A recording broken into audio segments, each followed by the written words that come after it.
3. Yep, it's picking up audio on the. There it goes. Right, awesome. Keep going. I love it. Thanks for coming. Bye.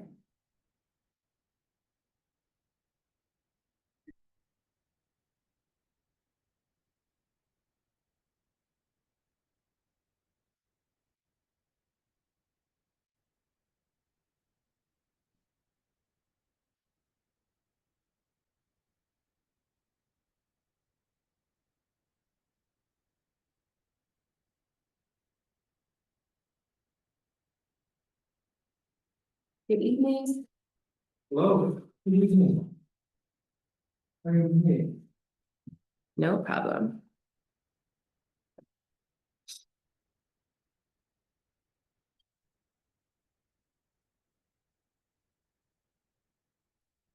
How are you doing? Hey, I'm great. How are you? Good.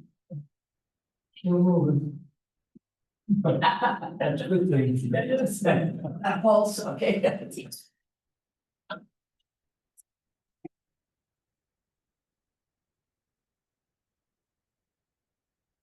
Good evening, good evening. Keep things off for you, More Friday. stuff to read, huh?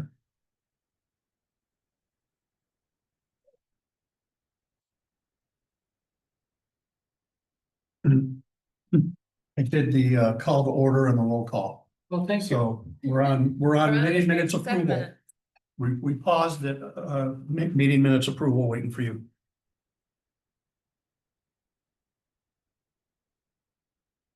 So you don't want to finish it?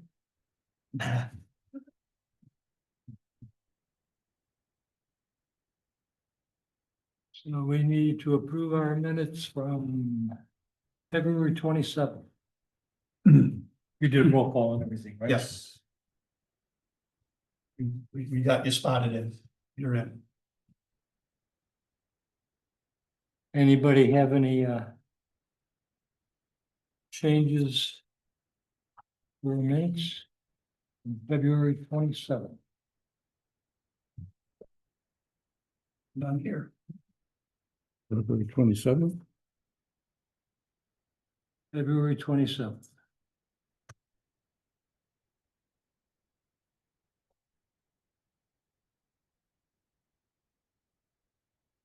No changes? No. And I have entertain a motion to approve as presented then? So moved. I'll second it. I think it was O'Brien maybe, Yes, it was. and second by Cap. Second by Cap. Roll call, please. Member Alfonso, Yes. member Bransky, Yes. member Cap, Yes. member O'Brien, Yes. member Castaneda, Yes. chair Tuzagan. I don't think I was here that meeting, Yeah, that was. We're not. so I'll abstain. And we have to do May 8th.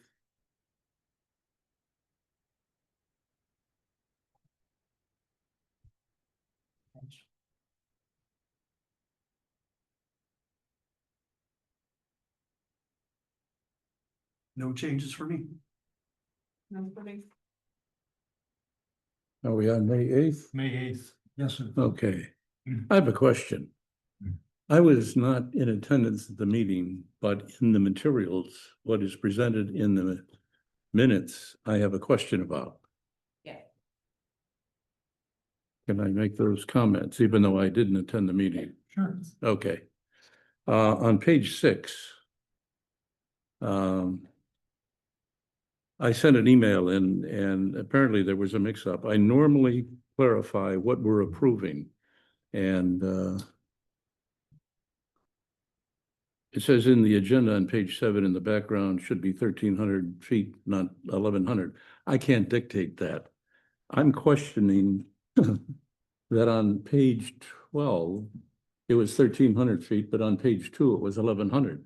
So I'm asking for clarification as to which is correct. Okay?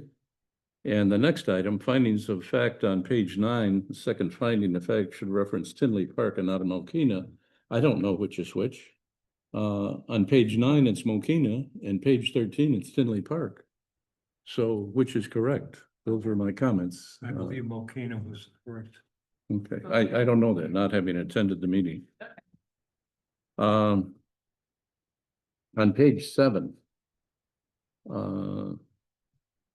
Not having attended the meeting, but looking at the minutes, and reading them, the change on Harvard Avenue to become a one-way street, it doesn't mention which way, one way north, one way south. Also, it doesn't mention if parking is going to be on an angle on one side of the street, is it the east or the west side? So which is which? East side of the street, It'd be on the east side, south. one way south. Okay. I guess my question there is, how will the change impact the parking study that was requested and sent to the commission in February? Because we do a lot of on-street allowances for organizations. So what would this, how does this impact that study and the on-street availability?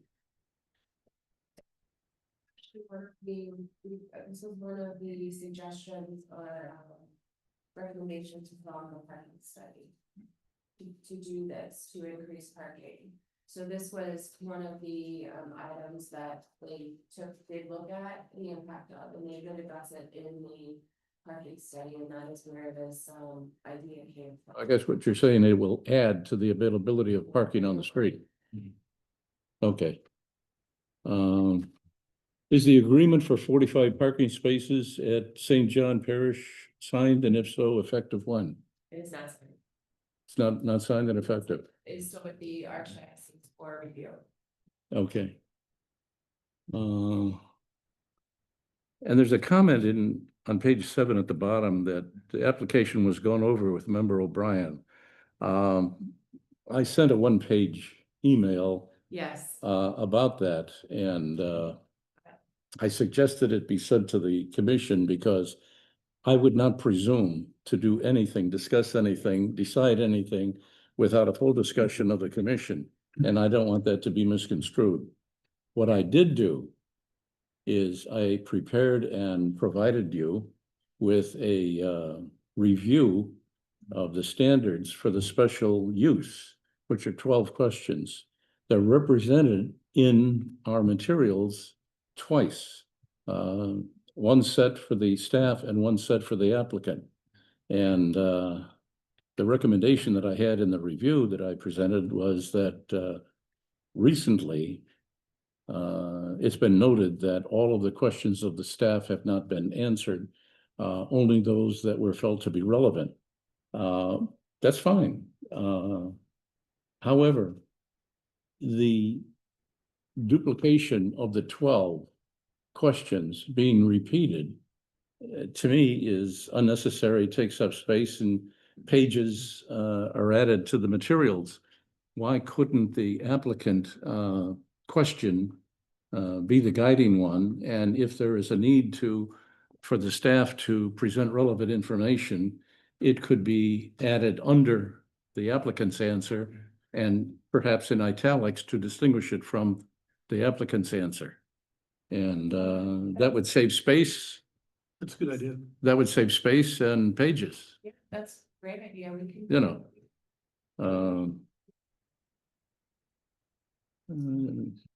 I made that preparation January 10th of 25. It's 4 months ago, 4.5 months ago. It was born out of frustration for the previous 2 years since we had approved in January of 23 the ordinance, because the questions were not the same. I don't know if I brought with me the Yes, and that is. but in the presentation that I gave you, there was, I did it horizontally because I ran out all of the question for the applicant, and then below that, the question for the staff, and I bolded the differences.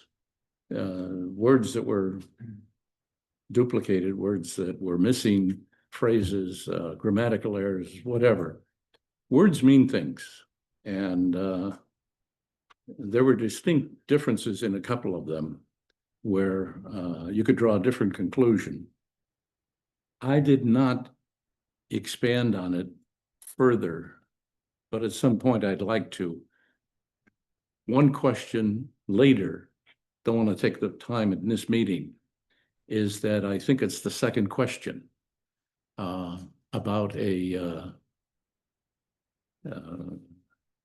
negative monetary, in fact, I should take a look at it here somewhere. Negative monetary Detrimental to Impact. the economic welfare of the community. yes.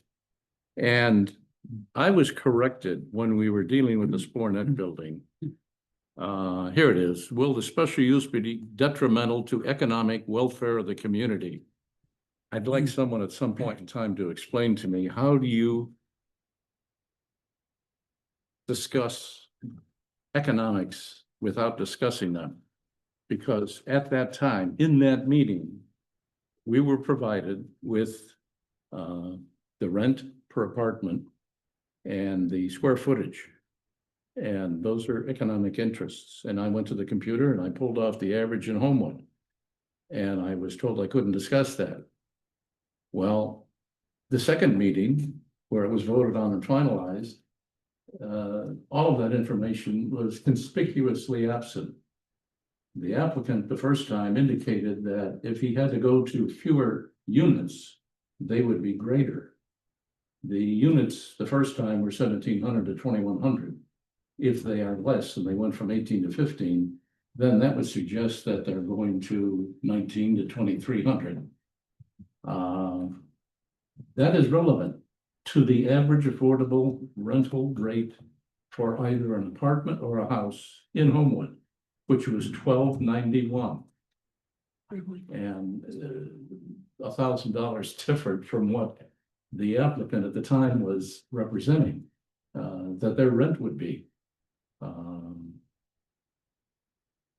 When it started at the beginning of the year, it went up, I think, another $24. So the average rent, affordable rent in Homewood, if you Google it, was like, I don't know, 1,300 and something. I think I have those numbers right. At any rate, it's the point of it. How do you discuss, this is my question that I'd like to get into later, not now.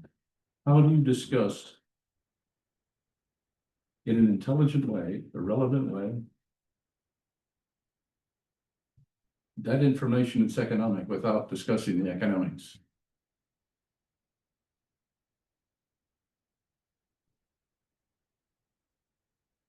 I don't have any, That it? that's it. Okay. Then Okay, we have three cases to hear tonight. I don't think. Yeah, Yeah, I think we need to make a motion and actually approve those minutes. Did we, we never got to that. We didn't do May 8th yet? No. Oops, sorry. Okay, I'll entertain a motion to approve May 8th minutes as amended, as amended. so moved. Oh. I'll second. Castaneda? Elizabeth's first. First by Castaneda, second by who? Oh, Brian. O'Brien. Bill. All right. Member Alfonso, Abstain. member Bransky, yes, member Cap, Yes. member O'Brien, I don't know what to do. I wasn't at the meeting, but the minutes I'm commenting on. So how do I vote? abstain, You can abstain. Abstain? Yeah. Yes. Okay. member Castaneda, Yes. Chair Surzaga. Yes. All right, Is there anybody in the audience that has something they would like to comment on that is not on our schedule tonight? Nope, okay. First case is a special use permit. Case number 2514 for a salon and spa establishment at 18346 Governors. Legal notice was published in the May 8th edition of the Southtown. Have we gotten any comments back on that? we received no comments. No comments, okay, thank you. And is the petitioner here? Like to come up to the podium, we're gonna swear you in. State your name and address for the record. And go from there. Don Morales, my address is 2124 Olive Lane, Indiana 466.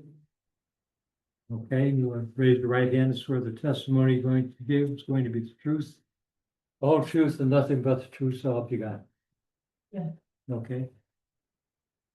So you want to put in a salon at in Cherry Creek at 18346 Governors, correct? Would you like to give us a little background information on yourself and what you plan on doing over there? Yes, so I've been doing hair for about 3 years full time, but I've been doing hair for 5 years. At this location, I'm supposed to do a salon and suite and booth rental at this location where I would lease to cosmetologists, cosmetologists, estheticians, and other beauticians that do hair as well.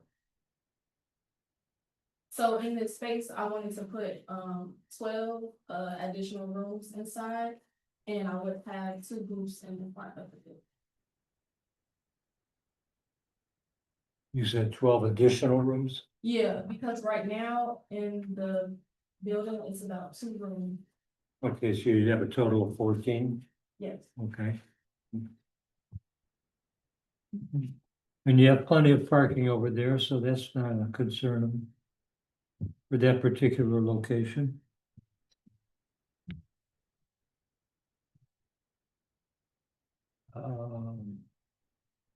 You've been doing this for how many years? 5? Yes. Okay, member Alfonso, we'll start with you. Do you have any questions or comments? Sure. My first comment is, you did pick a much better place to put this in this time, much more space. Can you give me an idea of how big each one of these booths will be? Yeah, so the room themselves, I'll have about 8 90 square feet room, and it'll be 4 120 square feet room. Okay, 10 by 12. Will they have, will you have to put water into those? So I won't put any water into any of the rooms. One of the rooms that are existing, we have a water supply. So the estheticians, they wouldn't have sinks in their own room? Okay, what about laundry facilities? So in the break, that's already in the facility, it's a washer and dryer hooked up inside. And there, okay, you're gonna keep that, that's good. And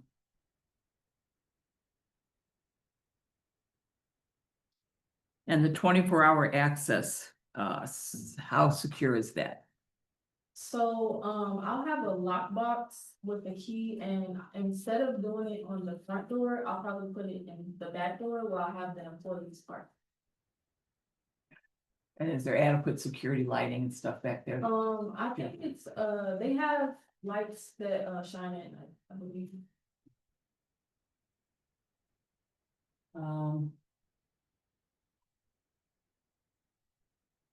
There seem to be a lot of these salon suites are very popular these days, it seems. Yes. And there must be lots of individual stylists out there who are looking to do something on their own. Or do you have a group of people who are you already know are gonna rent from you? Yes, I know many stylists. Okay, thank you. Member Bransky? I'll just comment that I'm glad you stuck with it and found a different location. I think this location has good promise for you for what you want to do. Much more well suited. The questions you answered for Member Alfonso kind of answered my questions as well, so I really don't have anything to add or to ask, so I'm good. Okay, member Cap? Good evening. I don't know if you're able to answer this question, and this might be better directed to our staff. Do you envision any uses that uses of your space. These would be the people to whom you'd be subleasing your space. That do you envision any of those perhaps needing either another special use from us, or perhaps they would have an activity that would not be permitted in this zone? So I do remember last time I was talking about a tattoo artist and you guys said that it wasn't permitted. I Right, did want to that's- ask about that. Right. That's the nature of my question. Are you? Because of that conversation we had the last time, do you envision the possibility of linking to somebody who might have a proposed use that would not be permitted in this district? Yes, that's possible. Okay, so then how do we deal with this? In terms of Were you saying you are thinking a tattoo artist? So, last time I did say that I was okay with not allowing that. right, But if I did have to go through a special permit use for a person that I'm subleasing to, then that's possible, yes. But if I cannot, then I won't. So that location currently, we have distance requirements for tattoo studios and there is one at Cherry Creek already. Okay. So it would not be permitted there. Okay, that's. so. And I couldn't think of anything that's specifically listed in our table that would Right. be prohibited in this. That's the only thing that would be, and Yeah. it's because there's already one in the plaza. Okay, answered my questions. Mhm. Okay, Member O'Brien? Good evening. I've got a couple for now and a couple for later. I have a question regarding the bathroom will be used for members of the public. How is that? So I will not allow people from the public to use the restroom, only the clients and the staff. In our materials, it's the opposite that's been given to us. The wording, What? if I'm correct, Did I write public restroom? Yeah. Okay, that was it. Is a public restroom required for the use by the building code at all, or no? No. yeah, an existing bathroom will be used for clients and members of the public. That's in our material. You're saying that's not true? Won't be true. Okay, that's on page 12. And on page 14, it's the same thing. The tenant space in which the business is proposed has utilities capable of supporting the proposed use, including public restroom access. Is public restrooms required? I believe it has to be public restroom, but it would have to be for users of the space, so clients in particular would need access. to that. Clients would have to have a bathroom to use too. Who would be, I guess, not Clients, but employees. not public. Yeah. That's. You'd have to have client access. Is that what do you mean public as in people can't come off the street, or do you mean your clients couldn't use it? So I'm saying, public as in people that's like walking past and maybe they need to use the. Okay, restroom. so Yeah. yeah, but your clients would have Oh, to my have clients, access. yeah. Okay, okay, that's the question. Would have to have open access for people, Yeah. for users of the space by code, but not necessarily any person off the street being required to use it. No public access. That's what she's saying, right? No public access. Okay. You understand the question in relationship to the other aspect, which is 24-hour, 7-day operation, correct? Okay. Do you plan on doing that 24-hour? Okay.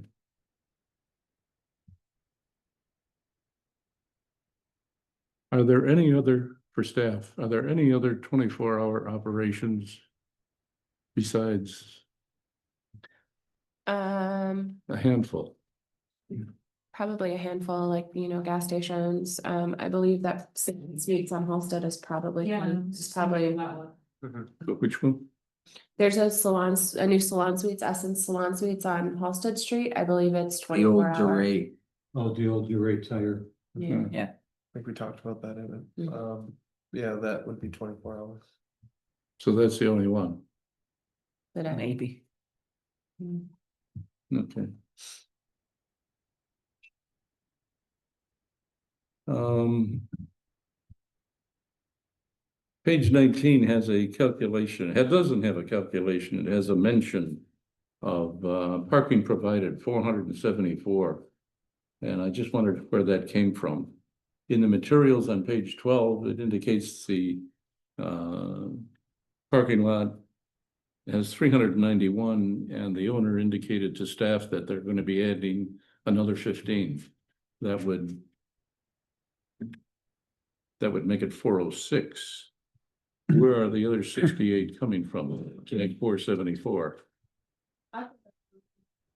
So on, a broker had sent me, a brochure, and on the brochure for that space, it said 474 for some reason. So I did put 474 on, the application. I can tell you exactly where those 68 or the 60 some spaces are. So the brochure that she's mentioning, which is 474, which I've seen the same brochure, it's distributed by the property owner, includes the parking lot for the Pops Beef parcel. There's a second parcel there in the middle of the property.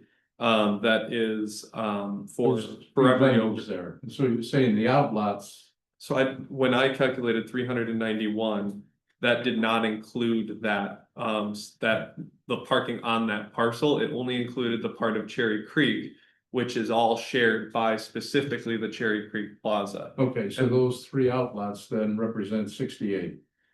Right. Okay. The next page, 20. There is the non-residential zoning review. It's not signed. Do we have a signed copy?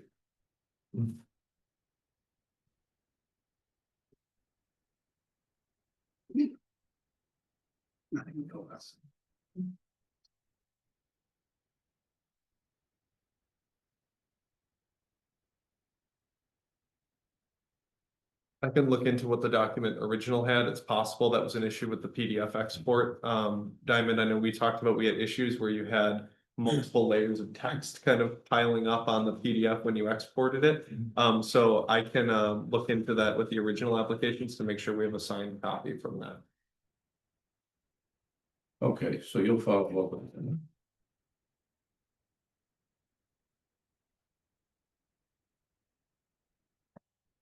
I was out of town for the last meeting, and when I get back, I did this stuff with the materials, and I just have to push back on something that I gave it the materials initially as cursory review, and something jumped out at me on page 14. And I realized the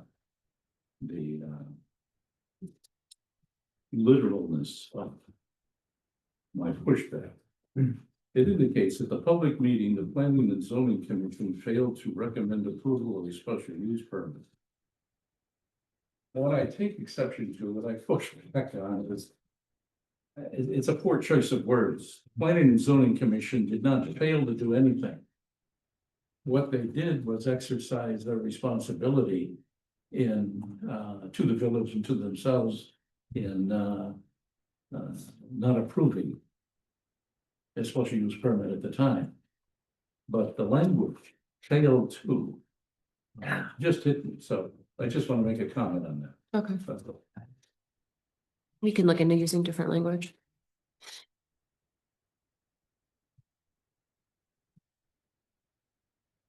So we could change that to, instead of fail to vote, to recommend approval.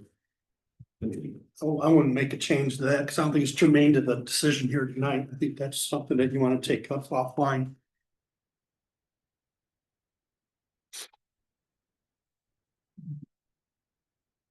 Okay. Didn't catch it. And that's the- No, good location for it. It was previously a salon spa, so. So you're gonna have estheticians as well as people who do kind of services with. Oh my gosh. No, sorry. Okay, because that was my question, if you were gonna say massage use, because Angela, I feel like the last time we talked about that, massage was a separate. It's a separate use. So, okay, if that's not what you're offering, that was my. Anybody in the audience have any questions or comments? Anybody else on the board? No, sir. Do you have an idea of when you might, when you might be able to open? I'm thinking sometime in the first couple weeks of July. I do have a question for you guys. So I was speaking to a contractor, they wanted to know if I would need blueprints. That'd be a question for her.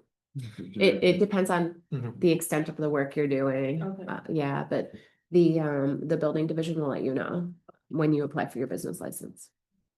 Yes. I've got one question. Do you envision you plan on being available or the space being available 24 hours a day? Is that used very often? No, No. me personally, I leave at like 8 o'clock.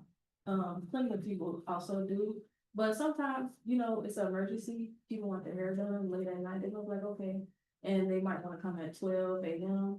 But no, it's not. Okay.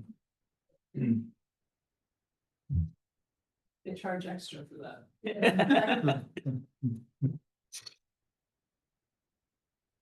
I don't know, it had to be a pretty darn good emergency for me to get up at 1 o'clock in the morning when my hair done. Let's see, how much hair do you have, Fred? All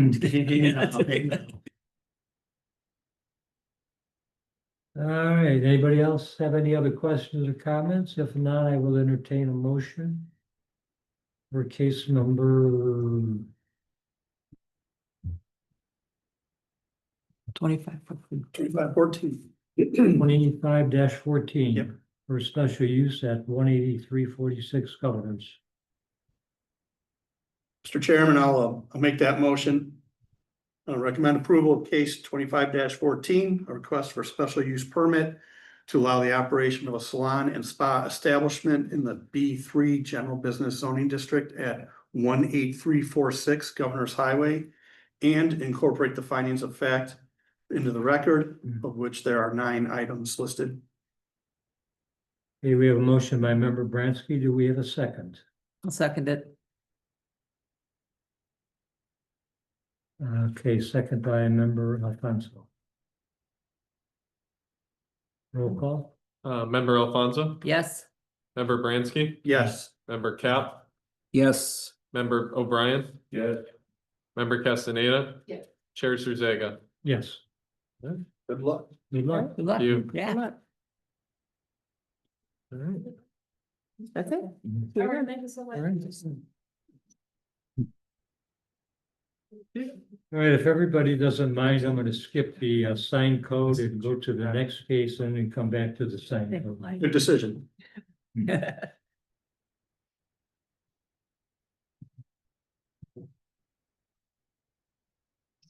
Okay. So the next case is case number 2508. And 2519, a special use permit and a variance. For an indoor commercial place of assembly at 18027 Dixie. The applicant is Marcella Abrams. And this also was published in the May 8th edition of the Southtown. All right, I do want to briefly note that the applicant has provided a presentation to go along with her introduction and narrative to the business. Okay. Well, let's have the applicant come up and we'll get her name and address and swear in. And also, And then continue. control that, you can just click Mm. forward. Maybe everyone. Good evening. Could you state your name and address for the record, please?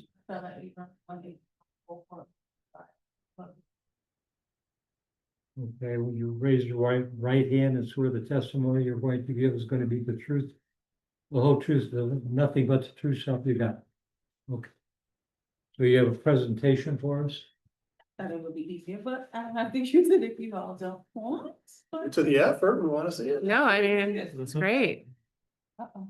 Of course, I can't see it too, because. Oh, here, let me turn off, do the, I don't know, you know. it's more for everyone else in the room. Yes, if they I have want talking this points, screen. but it's just to keep me on track. So, as I stated, my name is Marcella Abrams, and I am the CEO of Lux Event Venue LLC. I have been an event planner in both corporate and private for the past 12 years.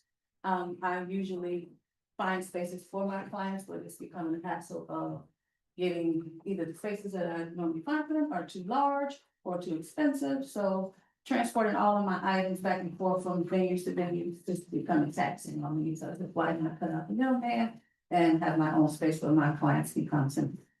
So everything can be done in-house versus going from venue to venue. Sometimes I have 2 events a day, so on the weekend, so I'm rushing from one place to set up someone and then go through the next. So the property that I'm interested in is 18027 Dixie Highway, which is just not far from here. And one of the concerns I know that is an issue, and it has been an issue for me, is there isn't any on site.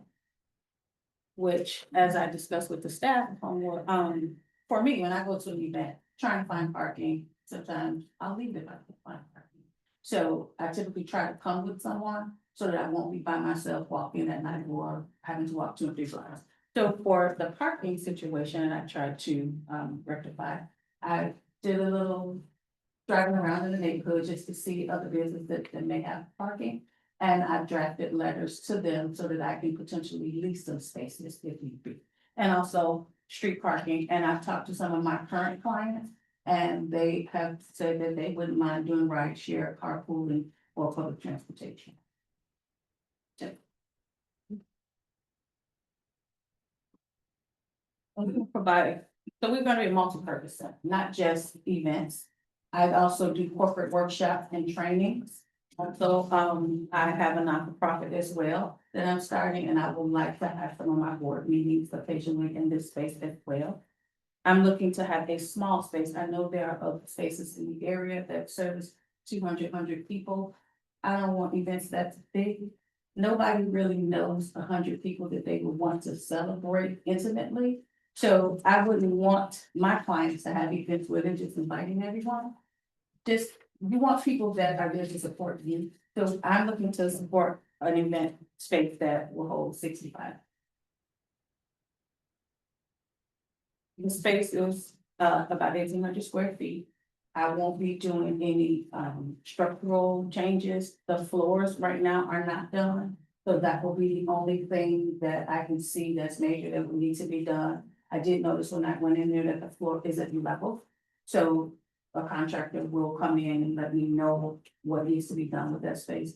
I don't know what was there before, but the floor, it's like maybe like a half an inch difference. And it's tiled down now, but the tile is broken up, so I would like to. So it's 1 bathroom, it is ADA compliant from what I was able to see. Just need some touch up paint and some clean. And as I said, we will have small events, and there will be on-site security at every event, even workshops, even training. I believe that security needs to be in place so that people know that we are a business, that we take safety as a concern. And I will be in place as well, but right now I'm have 1 staff member. So this is an up and coming business for me in terms of brick and mortar, but I want to be on site. That's why my potential hours are evenings and because I do have a full-time job. And as I said, regarding community impact, parking is an issue, but I'm trying to rectify that. Also, in terms of noise, there will not be any outside events. Everything will happen on the inside. So there will be no speakers, no music, no doors open, or anything like that, where music, if played, will come out onto the street or to the neighbors next door. I do know that there is a Taekwondo school next door, and I have looked at their office hours. They're usually gone early evening, and I believe on Saturdays they're gone by noon, and they're closed on Sunday. We will definitely support local vendors in terms of when they have catering in. We encourage them to use the local restaurants here, as well as any if they are looking to have flowers, things like that. We first develop a vendors list in the area so that our clients will utilize those. And of course, in terms of compliance, we will follow all regular federal, state, and local and county regulations. Also, we'll have emergency plans, there will be fire extinguishers, and also we will follow occupancy limits. And we will consult the fire marshal and the police department regarding safety compliance status. And in closing, I just want to thank you all for giving me the opportunity to speak before you and to present my ideas. As I said, I've been looking in various areas and this area stuck out to me because of the home feeling and it's safe, it's pretty.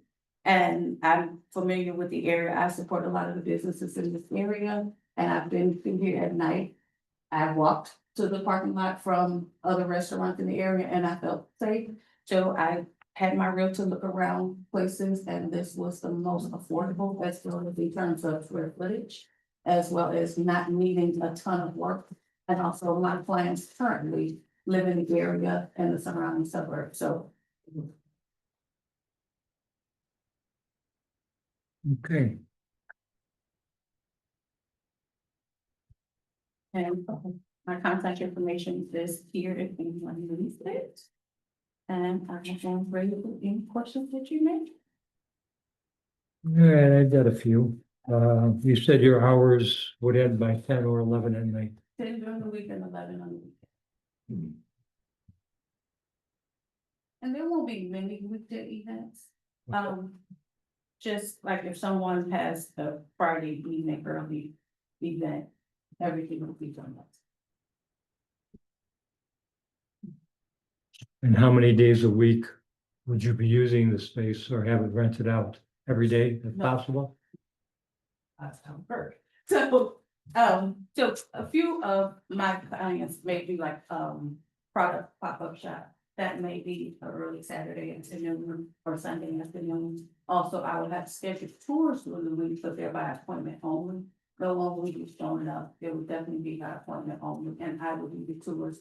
I don't wanna automate where people could come in with a lockbox and show on video. I don't wanna do that. I think that is lack of customer service, and I want to know who my clients are. I know who my current clients are, but as new business coming in, I want to be able to see who's coming to my.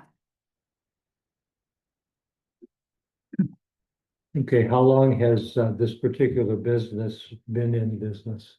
So this, for brick and mortar, this will be I've had it a year. I don't have a space, but it's been taking me this long to have a space, but I've been in event planning for 12 years.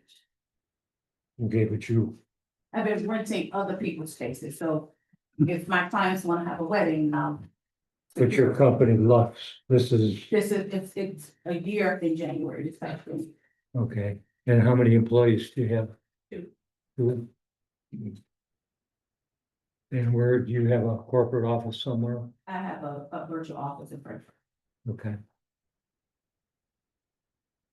And you said you've got, you provide security at all of your events? Yes, we contract with various security. So it's an actual security company Yes. that you work with? Yes. Okay. All right, we'll start with the board and see if they've got any questions and comments. Would you like to start this time? Sure. Okay, I really appreciate the really thoughtful proposal you put together for us. So we did recently not recommend approval of another event space that was basically next to this one. As you've identified in there, the issue was parking. So I think that is gonna be the chief concern for all of us. And much like the prior applicant who was here, they are initially came to us with an event space with her salon space that did not have enough parking that we thought would be an undue hardship in terms of the strain on that, but she went and found another space that was really well suited to the use. And so I think that there would be other locations throughout the village that might be a better fit for this, but you being such a thoughtful and well-organized business owner, I think we would love to have you in Homewood, I think for sure. That's all I have. okay. JP, Member Brian?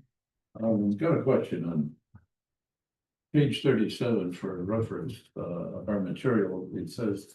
The applicant plans to operate events at times when demand for parking downtown is lower. What is your perception of that? So evenings and weekends, so I do know, like Thursday night is kind of pre-start their weekend.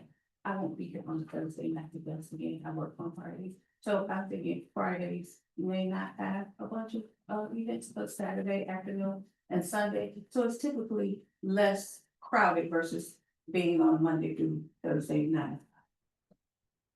So it's mostly after hours. Okay. So the impact of your business at night would not be that great? But because we mentioned parking over here, and also I have reached out to 3 other businesses in the area who have parking. They have not gotten back to me. I sent them the proposal as if I can, try to reserve some parking. We'll come with a equitable contract where if I need the space, so it will be on a need basis. So if I say I need 10 spaces, I would develop a contract with them and pay them for their parking. So there's no agreements at this point in time? No, none officially. I've contacted people, but I have not received any. Okay. Page 43. At the bottom right, zoning map amendment is checked, not a variant. For staff. Versus page 20. Do that? It's the non-residential zoning review. Pardon? I said it's the non-residential zoning review, Oh, correct? yeah, that should be correct. Checked as variance. That should be corrected, yeah. That's incorrect? That's incorrect. It should be variance. Okay. The owner is identified, on page 41 as Kwan Kil Kim. And on page 44, the owner is identified as Kim Kwan Pil.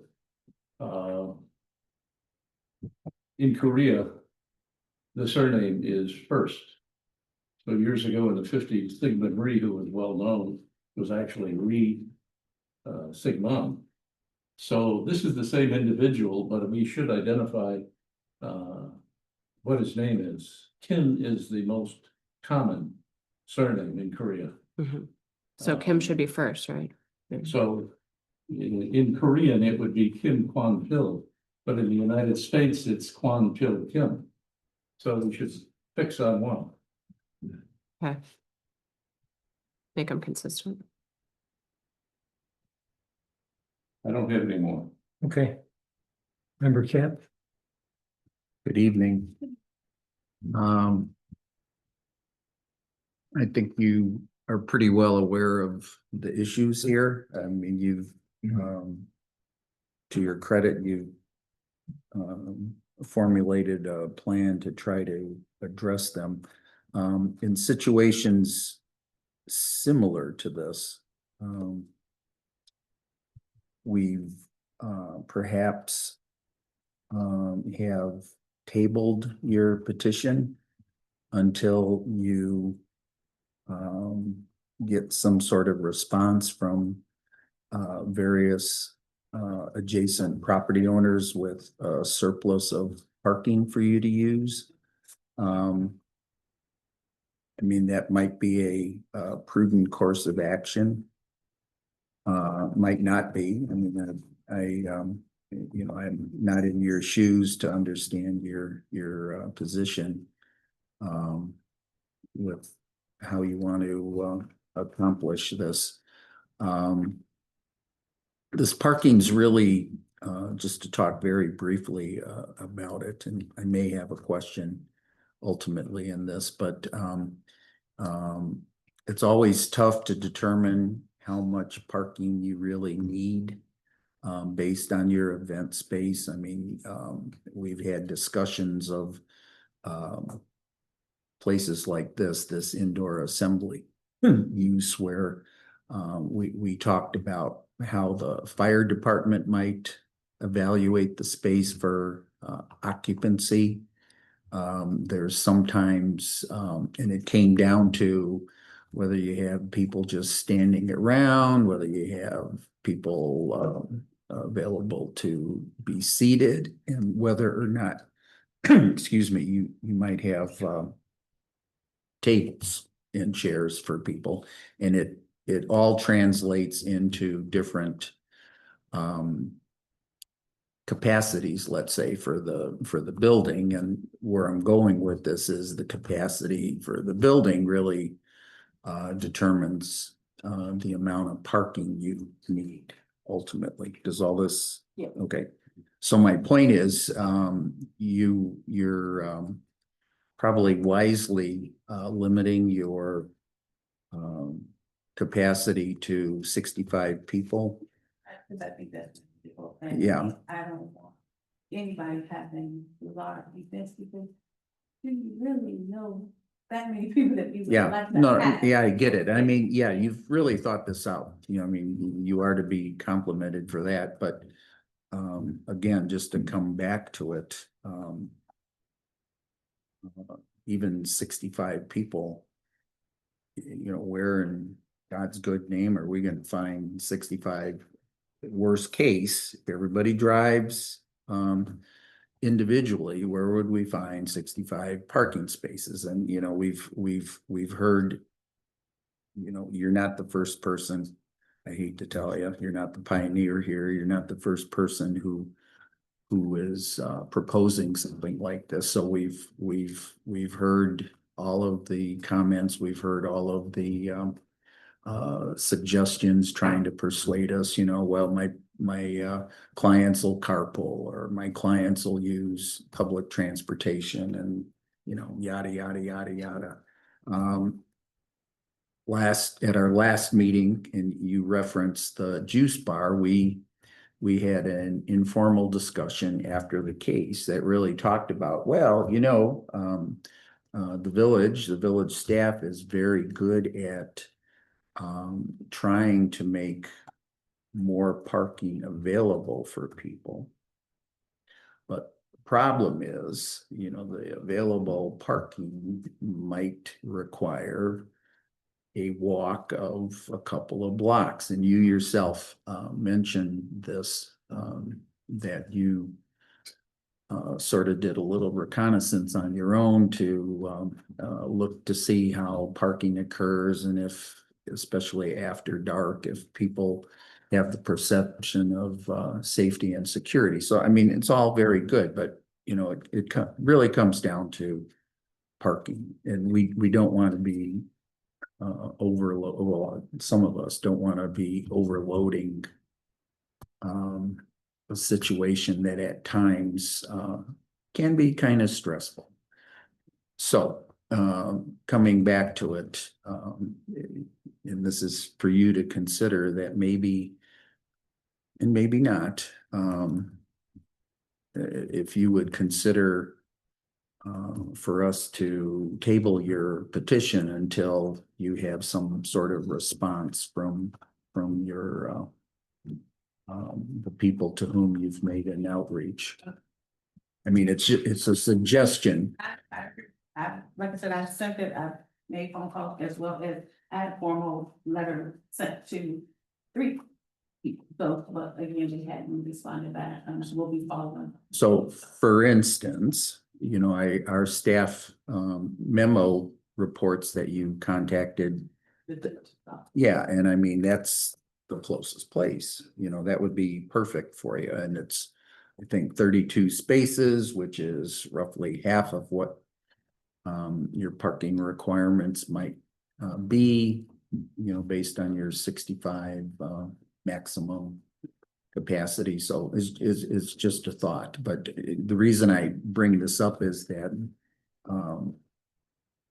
you know, I would probably have trouble supporting this petition right now going forward, just to make it clear. And it's not, it would not be the first time we ask people, hey, why don't you firm up your parking? So those are my comments, and I guess I didn't have a question. Thank you. Sure. Thank you, Member Bransky. Hi, so kind of along those lines, first, let me ask to clarify something you said, you said that. I think you said in your vision that you would make these arrangements kind of on a as need on-call basis, so you were hoping to set up the ability with your neighbors to contract or lease their spaces when you might need them, so not a standing lease or constant No, leasing of the spaces, but like, oh, I've got an event coming up, you've already made arrangements with them, and now you're gonna actually pay them for that time that you need. Yes, so the Okay. time that I'm not using it, no payment. Right. Yes. But you'd still have an arrangement Yeah. ahead of time, you wouldn't be having to scramble No. to seek. No, Okay, no, just to clarify, I mean, that kind of supports what Member Cap was kind of alluding to there. Can you mentioned a lot of different event types. Can you kind of give us a bit of a description of what you envision your space to be used for? There's, I mean, a small wedding reception versus a corporate board meeting is two totally different things. That happen at different times, will draw different amounts of people, and probably draw a different amount of potentially even people coming together or driving separately. Can you give us your best feel for how you intend to book this space, what you think the mix is mostly going to be, to give us a better feel of, is this gonna be more along the lines of a party and reception space, or is this gonna be more along the lines of a more formal business, nonprofit, corporate space? so it's a multi-purpose space, so for me, I'm not in the business of just having parties, that's not what I'm looking to do. A lot of my clients just want to have a brunch, not necessarily music or anything like that, or they have award ceremony, so some of my nonprofit companies also have a youth day where they celebrate graduates, or they celebrate someone coming out in one of their programs. So that's more lower scale, it's not the fanfare, the decorations and things like that, they just need a space. Also, I have a cheer team, always looking for a space to host their award ceremonies for their little league cheer team. They're not having fanfare where there's no DJ and things like that. But on the other side, I do have clients that have micro weddings, where they're small intimate weddings of their close families and friends, so they will have a DJ in there. So it's multi-purpose. I don't think that it's gonna be 12 weddings a month, because we have our down season. So wedding season is typically summer. So I don't foresee me having a wedding reception every Saturday. I may have a bridal proposal or something on a Saturday afternoon. So I put everything in there just in case someone asks for a baby shower. I may never do baby showers, I don't know. I do them now, but they're typically on a smaller scale, typically at someone's home. So I didn't want to leave anything out and then someone said, hey, I would like to have a CPR class, and then I didn't have that in my proposal, so I wanted to just add it.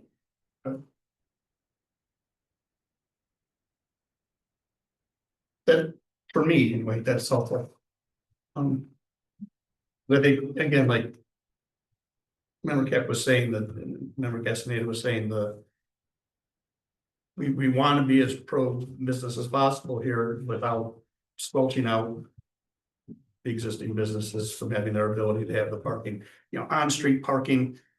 Let the market decide. On-street parking is a free-for-all. If there's not enough available on-street parking, that's a judgment call for you to make.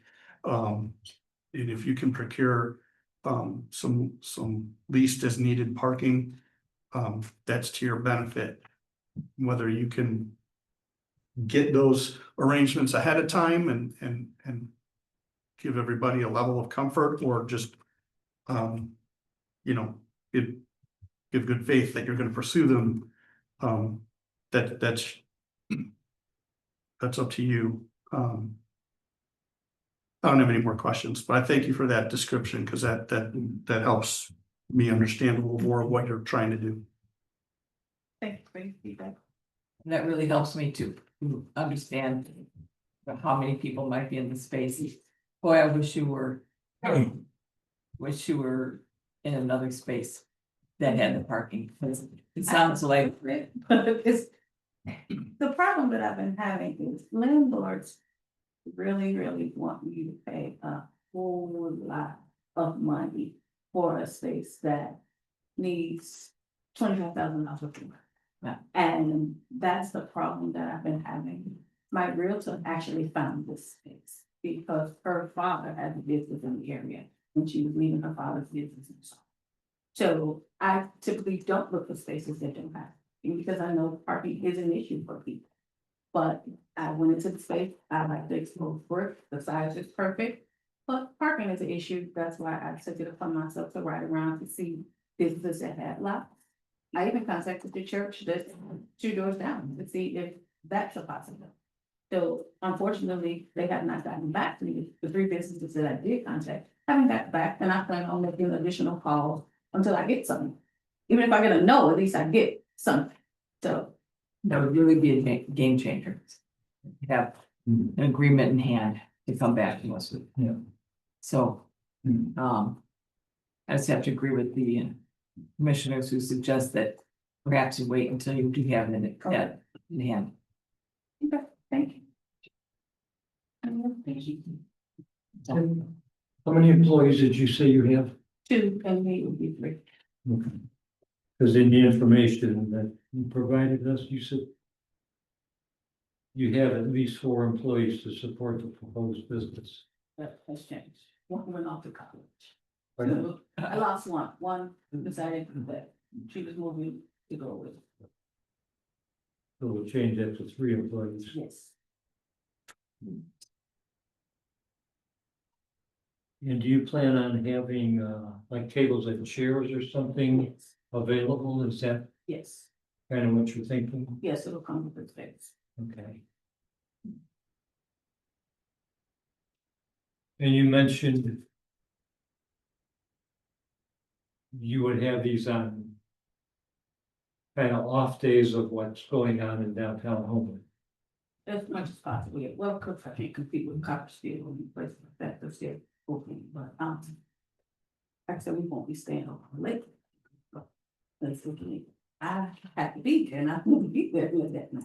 So at least 10, 11 o'clock, all my clients will know that they have to be out by then, not cleaning up, not packing up, but out. Okay.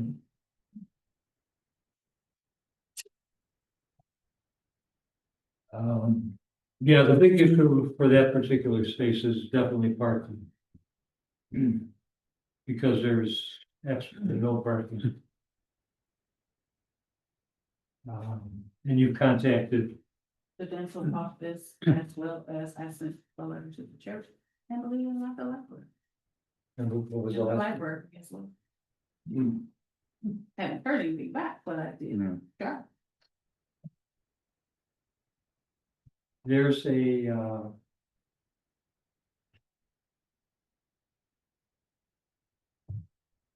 I guess it's actually a combination residential building. And I think there might be a couple offices in it, right? I believe it's right next to the alley there. Where you would be at. Mhm. I don't know who owns it anymore. Have you contacted them at all? I haven't. But the spot I will. Because I know they. Seems they have a good quantity of parking that's not being used in the back of their place. Okay. That's the one that's right behind. Cause the alley is here and then No, if- there's a spot here. If you're looking at your front door to your proposed space. Then you've got the little alley Right. and then there's another building right next to it. The rectory. No. No. No. No, it's, There's one called it's a brick building. Oh, Yeah. yeah. It's on the other side. I think it might be a 3-story building. Okay. Is that the one you're talking about directly to the north? I think the owner of that one is Bill Frank, the same person who owns the building to the south of you, but I'm not sure. I'll have my realtor check that out for me, and then if that's a potential parking, I definitely will tap into them as well. Yeah, there is a big parking lot back there. All right, so I'm gonna give you the choice. We can vote on this tonight based on what you've given us, No, I'll or if you want to postpone it postpone. until you get some more research done Yes, and please. find out about parking, Yes, please. we can do that also. Yeah, close one. Okay. Mr. Chairman, I'd like to make a motion to table, case 25. 2508 and 2519. Yeah, to a later date to be determined. I'll second that. Okay, we have a motion by member Cap, second by member Bradsky to postpone the case number 2508 and 2519. Roll call, please. Member Alfonso, Yes. member Bransky, Yes. member Cap, Yes. member O'Brien, Yes. member Castaneda, Yes. Chair Sirzaga. Yes. All right, Thank great.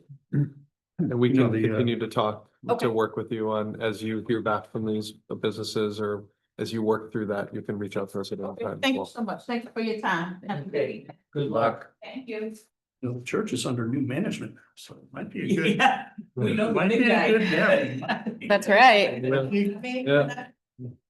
Yeah. We got connections. That socks hat on and. Yeah. Yeah. I'll keep sending, I'll keep calling until I get in a spot. And also to the one that you suggested. Thank you so much. Thank you. Absolutely, thank you for being here tonight. Thank you. Have a good evening. Okay, now we have a text amendment 2501 for the village sign code. Update. Take a quick break. Yeah.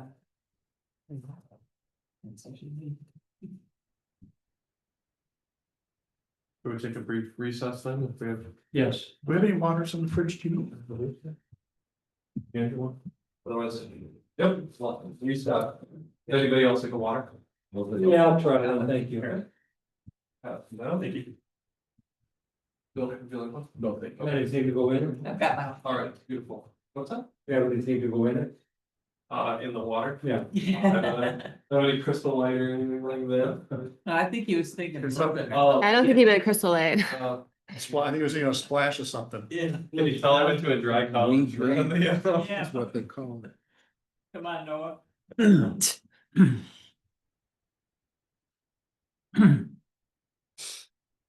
Yeah, it's you guys have. Sort of brief alarm, and they asked me. Oh, what the consistence of, oh. Do you really expect us to vote on this tonight? I said, no, some. Just because we just got this proposed update? So I'll do a quick walkthrough to just start the case. I'll be the applicant and just explain what the decision is and kind of what we're looking at. And the commission can make a decision on how they want to proceed with that. All right.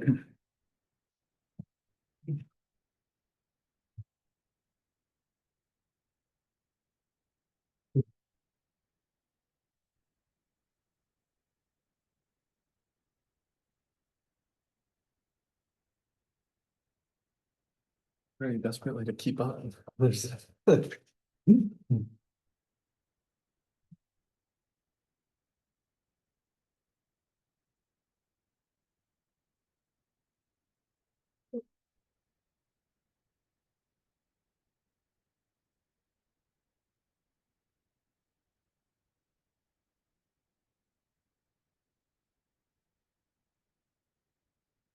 Thank you. Angela, maybe you could answer a question for me while waiting. Yes. On Harwood, where the new parking lot is at for I guess the buses, Yeah. there's a couple signs that say, I think 10-minute parking, For bus drop off. Yeah. and then there's other signs that say no parking. Used to be 3-hour parking. Used to be 3-hour on that side. Up until Parts 4. of Harwood, yeah. Yeah, I think Until they 4, I think 4, I think it was 4 o'clock. must have changed it with the drop off for the buses. I know that it changed. I have to look at that and see, but I know that they changed the configuration of that drop off so that it wasn't on this. But the bulk of the street is still the same. It's still the Width same. as it was before. I wonder if it's just not signed. Cause it said, does it say no parking or does it just say nothing now? I think There's it's, a couple that say no parking. they've got this interesting situation where there's some signs facing traffic that say 10-minute parking. But there's then signs parallel to traffic that say no parking, and they alternate with one another, so it'll say 10-minute parking, no parking, 10-minute parking, no parking. And I think the no parking signs are backwards, because I think they're supposed to face inwards so that people don't park in the bus terminal itself. Along the access drive, So but I think they're installed backwards. Whose control has the signs? That would be, well, Metro. Metro? it's, well, I Or don't know, because it's an IDOT road. It's not the village either way. But I don't know. Can you guys just send somebody out there to fix them? Yeah. We can look at them. I don't know if it's Metro or IDOT, but, So Cause it this- makes no sense. okay, yeah, we can look at them. this jurisdictional transfer on Harwood, is it going from the viaduct to 183rd or just to Ridge? As far as I know, it's just going to Ridge. who ends up approving that? Village board? Village board. That doesn't come, there's nothing about that comes to us, correct? No, it'll go directly to the village board. It's a intergovernmental agreement or something. So they're gonna have angled parking on the east side of the street, you said? East side of the street, yes. So gonna be public comment or review or anything? Yeah, there's always public comment at the board. I know. Bad idea. Gonna create a traffic nightmare on Dixie. Right, do we want to talk about the I'm site not code big now? fan Sure, of we all there? parking. We're all here. Alright. All right, Mr. Nell, you're up. All right, I'll try to keep this very brief. I know it's getting late. I just wanted to briefly introduce what you're seeing before you. So since last year, staff have been working together on a update to the village sign code. So our sign code is currently a separate section of the village code of ordinances. It's section 30. And it is relatively old. And we sought to do a full update, and part of that update was to bring the sign code over into the zoning ordinance to kind of put all development related regulations into one place. This again had kind of a twofold benefit. On one hand, it allowed us again to simplify things by having everything in one place. Second hand, it also allowed us to ensure that other procedures that say involve the appearance commission, the other body looking at certain development projects like appearance reviews and sign reviews, have formal processes laid out in the same format that your processes do in the zoning ordinance. If you go into the zoning ordinance, you'll see everything has procedures for the planning and zoning commission.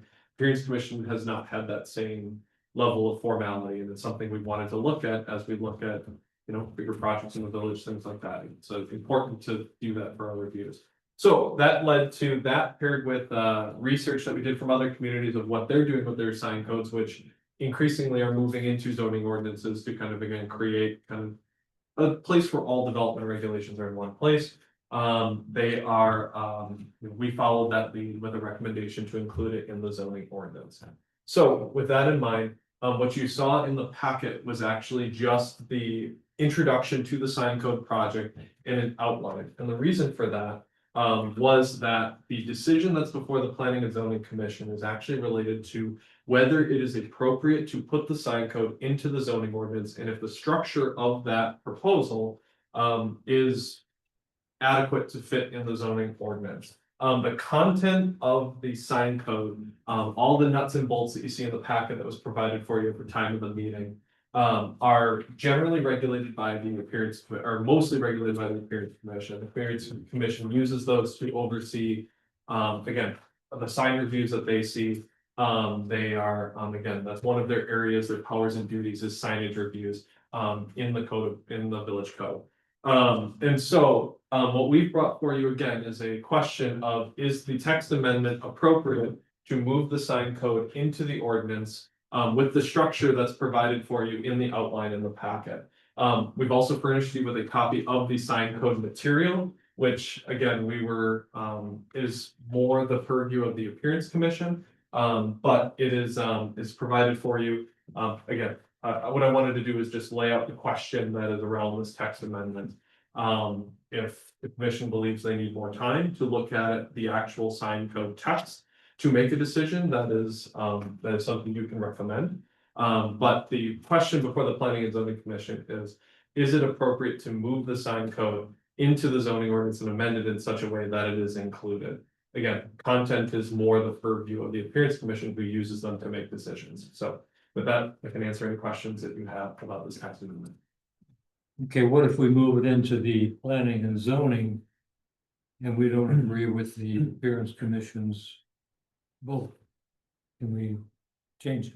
So, oh, I just wanted to say that the Appearance Commission reviewed the sign code and made a recommendation to the village board.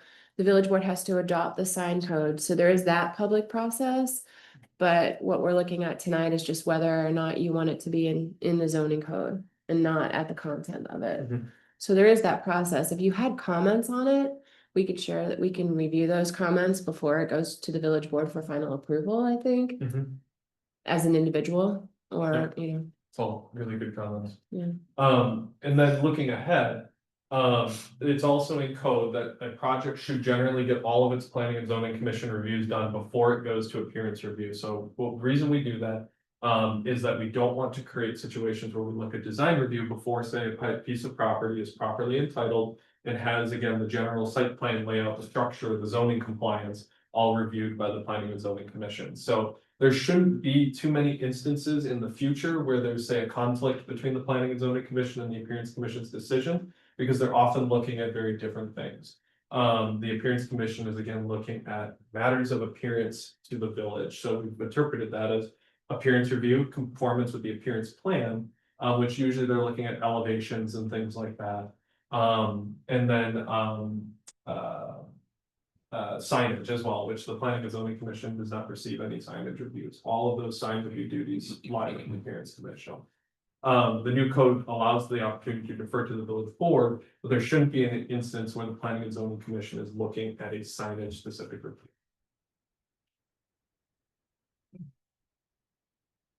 So. In my experience, and it, probably doesn't have much relevance here, but in my experience, I certainly have seen this move to try to consolidate all development related issues in the zoning ordinance, which would almost then give the impression that it's like a one-stop shopping for your development approvals. But it occurred to me after our several conversations today that of course I agree that it should be in the zoning ordinance, but it still, and I understand the let's say the reason for the Appearance Commission. I'm not trying to reinvent the wheel there, but it still creates a two-step process. Even though you're careful to point out that they'll have to get all of their zoning requirements out of the way first before you waste the time of the Appearance Commission. Or on the other hand, if you would have the Appearance Commission review something before the zoning issues have been resolved, that almost creates like a sense of entitlement, not a strict entitlement. Yeah, I mean, so I understand, believe me, I'm just thinking out loud here through this process. It all makes perfect sense, but it's still, I'm just trying to contemplate a possibility where the impact or effect of the sign might in some ways plural affect a zoning review. And I just, the different categories here To be honest, the one thing that I deal with most often is. I guess it's in the category of monument signs. Mhm. So, and it's not exactly clear. I spent some time looking at the ordinance, what you can find them as, but. A monument sign might be an entrance to a shopping center. Might be an entrance to a little neighborhood. Mhm. Might be a little entrance to a particular development, multifamily, single family, whatever, and. I think our, what I see, and I haven't, poured over it. The information that you shared with me, it's probably reasonable, and it's not looking to have anything that's. Ostentatious and extravagant, so that's Sure. all good, but. Does all this make sense, what I'm saying? Sure, and. Question for you.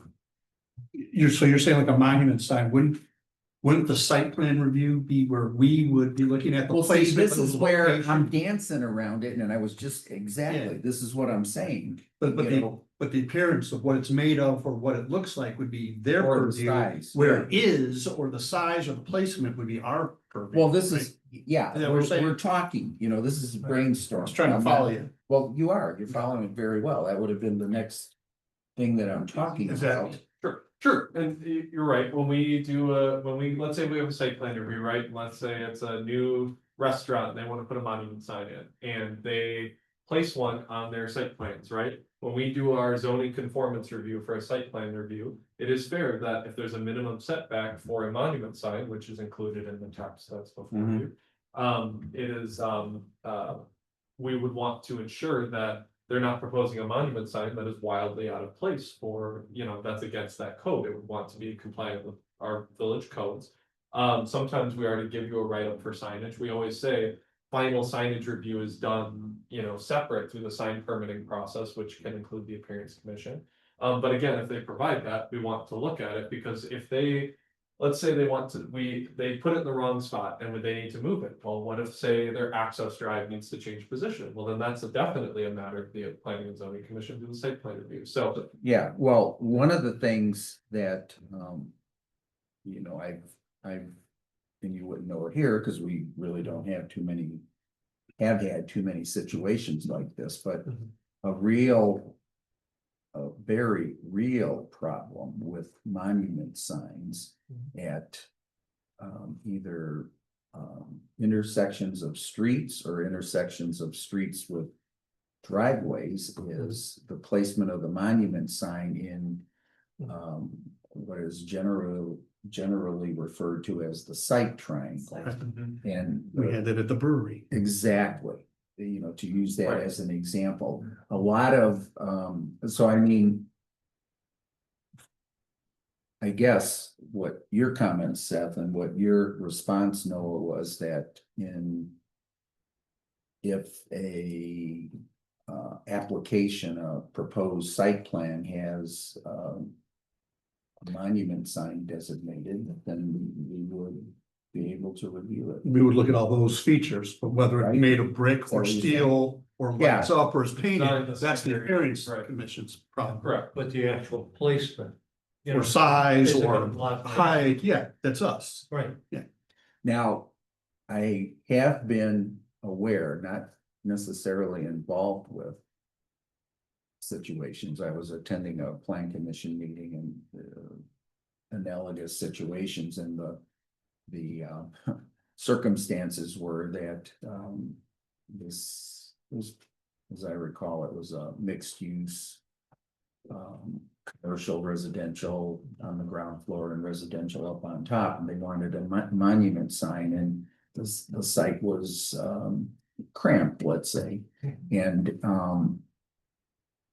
what they ended up doing, because the only possible location would have been in the proverbial site triangle, what they did was they made it from a ground mounted monument sign. They worked out an arrangement where they transformed it into, and I don't know how it would be defined under the current uses, into either a pylon sign Okay. or. I don't- So if it was lifted up on a pole, for example, to. Yeah, up above and to so make that it would be even a worse, sign. you know, just to tell you, instead of like a center mounted or Mhm. maybe on the sides, they did. A mounting that was cantilevered. Like a mailbox. Mhm. Yeah, well, exactly. So Yeah. So how would you guys, Well, Well, how we had would a- we approach it? If we had a structural reason to do that on a site plan and we said, well, you can't do that, but you could propose this. Then the appearance commission would come behind us and say, yeah, that doesn't meet with what we want to do. And then the Well, then- developer would have to come up with something else, right? I mean, it might make sense for you to continue this and take a look at it and see if there's anything in there that's glaring, that's this, you know, just has more eyes on, not because this is, you know, just as your recommended changes or your review that would go to the village board, not as part of this text amendment case, because this is really just looking We're at parking. putting it in the code. But it might Yeah. make sense to take a look and see if, oh, this does conflict with our zoning code, you know, if you would have you'd just be another set of eyes on it. Well, another If you'd set like of to do eyes, that.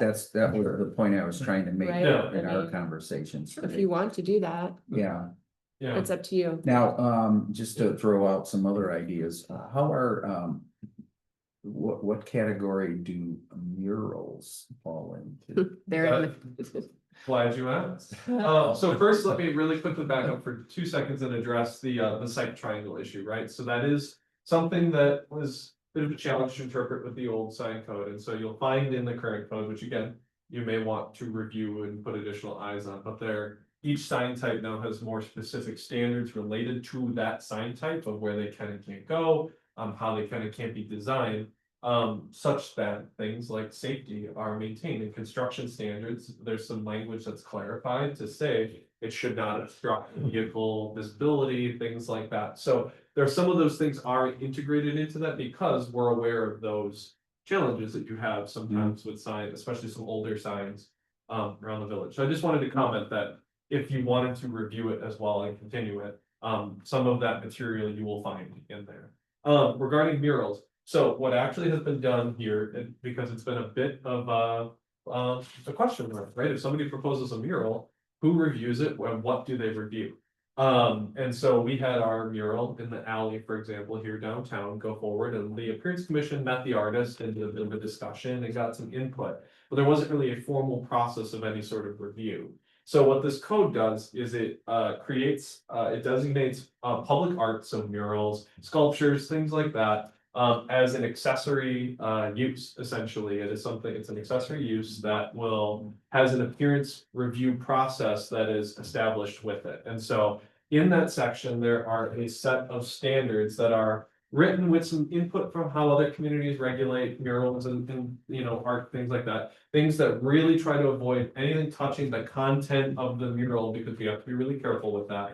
But thinking more about the location, visibility, you know, appropriateness of location, pedestrian access, all of that, really thinking about those questions. And so then it would go to the appearance commission with a set of standards, much like your reviews with the planning and zoning commission, which are reviewed by a set of standards as well, so that we can be as airtight as possible and keep ourselves from, again, things like regulated content, which is illegal, or making other decisions that are not based in some sort of kind of rationale that is clearly communicated to the applicant in advance.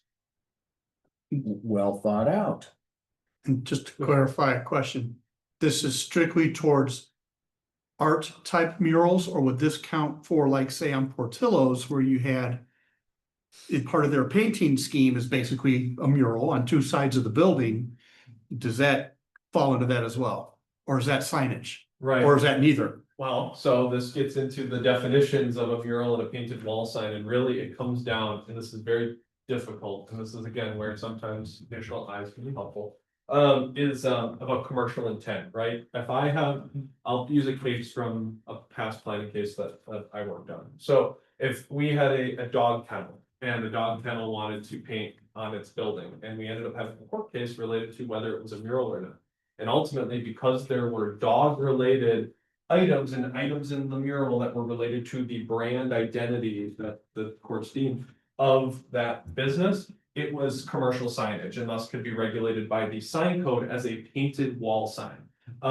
Instead of a mural, which would have no commercial content, we cannot regulate the specific content. I cannot make that mural say something specifically, but you can classify commercial versus non-commercial speech as long as you are not designing the sign code in a way which restricts one or the other of those. But they, again, commercial speech that is signage. Non-commercial speech, if I design, our Richard Haas murals, right, are true murals. So that we define that in the code. Again, it's something that the Appearance Commission spent a lot of time talking about because it's something that we take pride in as our public art in Homewood, and so it's something we want to think about. So, it's good to know. Another thing that came to mind is this, of course, regulates things going forward, but what if, for instance, an existing business like, I don't know under what category, because I haven't thoroughly read this, could I call them a marquee sign on Halsted, for instance, the Halsted corridor? On the east side, I can't remember, probably on the west side as well, they have what would be a large monument, pylon sign, whatever, but they have multi-tenants. Electronic changing message sign? No, these on Halsted are, if I'm not mistaken, are fixed. Just mentioned. Well, they slide, different things slide in, Cherry Creek had it, yada, yada, yada. like on Ridge Road. The building, the Irwin, next to Irwin, has this little slider. Exactly, so my point is. If a landlord would want to, at what threshold would any change, not just sliding out one tenant and moving in another, but at what threshold would a review by the Appearance Commission be triggered by any kind of change? Yes. Right. So this is something that right now we do largely on kind of a discretionary basis. So if we have a sign review that comes forward, right, they apply for a sign permit with the village and the building department.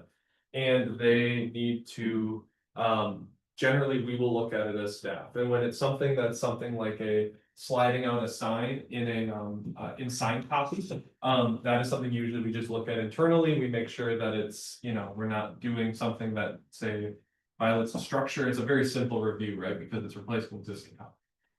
And we don't regulate messaging, so very easy. But again, it's been largely discretionary, where if staff believes, and we generally do for things like monument signs and things that appear to may be beneficial for the village, for the Appearance Commission to look at it, we will bring it to we can elevate it to the Appearance Commission for review.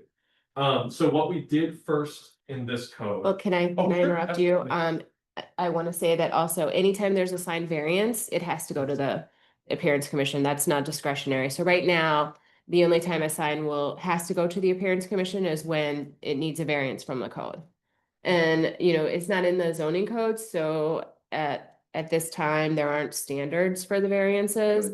But putting it in the zoning code, we can put standards in and establish more of a, yeah. Right. But variances do have to go to the Appearance So Commission. this move gives the sign code a little bit of teeth. Exactly, that's Yep. exactly right. It strikes me that the reason for variances, mostly, I'm making a generalization, mostly have to do with size. Yes, Yeah. yeah, size or number of signs. Yeah.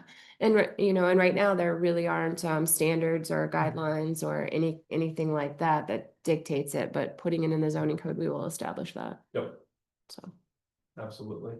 any other questions?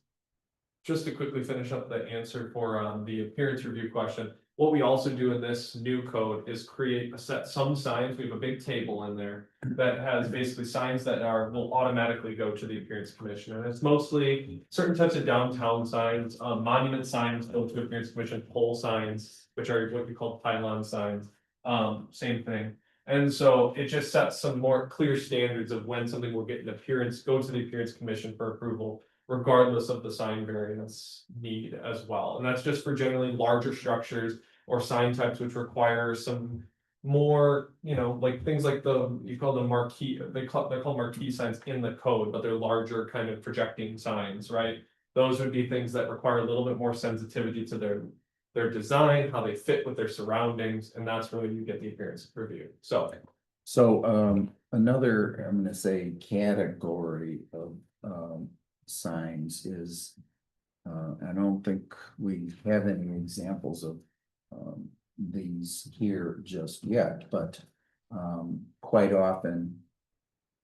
And maybe you could help Angela with LaGrange, using that as an example. Don't some of their, like the historic district, for instance, or a particular neighborhood, historic neighborhood or whatever, sometimes they have signs just identifying Yes. the neighborhood. Yeah. And sometimes they're on private property.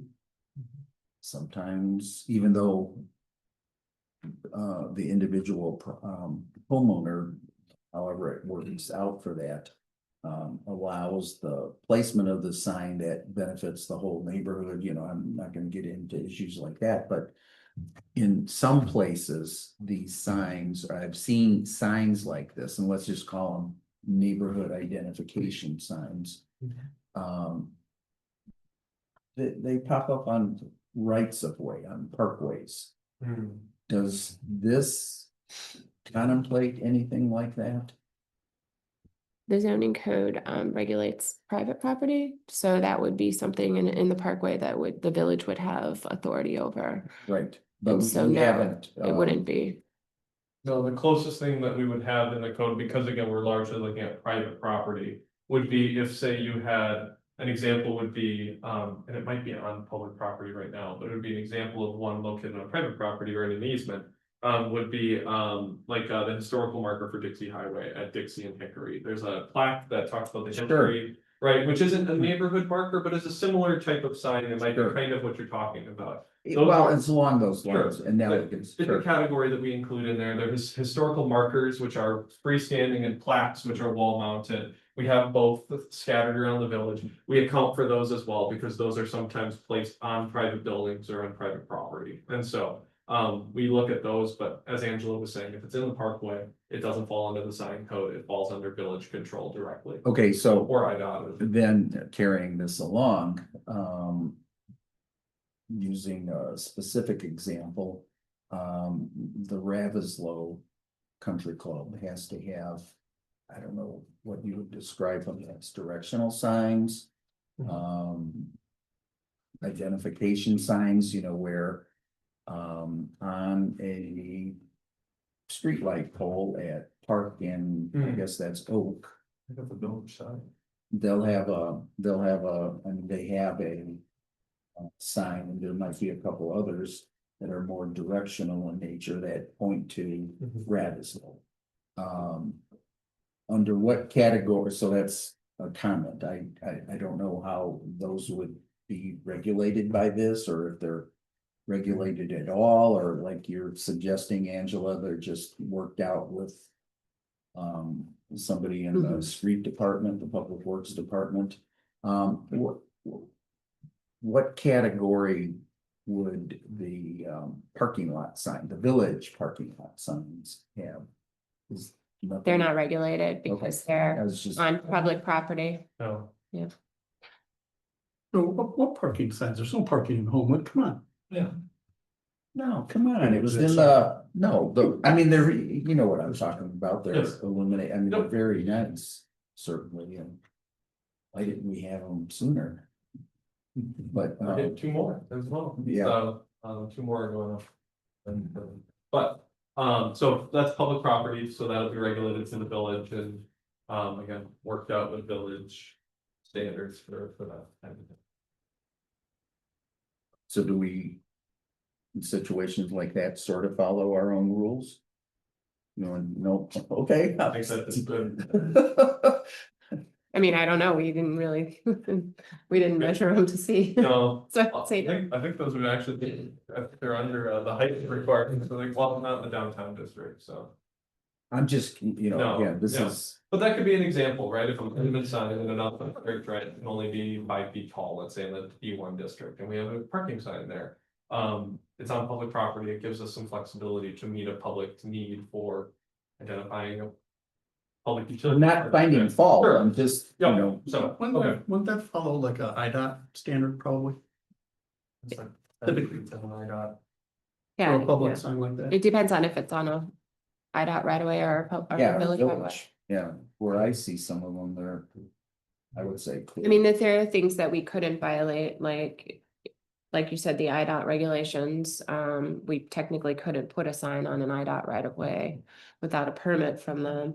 And we also, have to follow the safety, the building code, the safety guidelines, the site triangle, all of those apply still to the village. I have a question for clarification for tonight for the recommended approval. Mhm. So. I just want to clarify, you're suggesting that this handout that was here waiting for us, the Appearance Commission final review copy. Mhm. We are free to review and make comment to the village board. On, but that's 100. not part and parcel of what we're looking at tonight. So if we decide to take on this motion tonight, we still have the opportunity to Yes. review this and make comments and forward them to you. To Yes. get the village board, Absolutely, yep. okay.